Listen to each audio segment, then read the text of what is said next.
Sunday, August 17, 2025 may tambike ang aming grupo by MP Ites sa P-Ites Arena.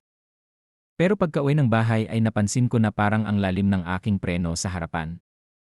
Ito na nga ang nangyari at thank you Lord safe pa rin kem nakauwi ng tropa ko. From P-Ites Arena, Bulacan to Taguig.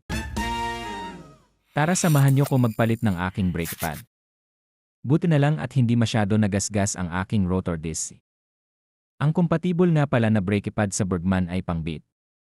Buti na lang din at may naitago pa akong brake pad in case of emergency tulad nito. Pero lagay ko na lang din sa comment section yung link kung saan kayo pwede mag-order. Linisin ko lang muna ito guys. Lagyan lang ang bakal na ito ng konting grasa para may play ito. Ayan guys, na ilagay ko na din pala ang bagong brake pad. Check ko na lang din pala ang brake fluid nito kung nasa tamang level pa din. Sobra pala ito, bawasan ko lang muna. Ayan, goods na guys. Check nyo naman ito, fit na fit. Kaya ikaw check mo na din ang iyong brake pad, baka palitin na.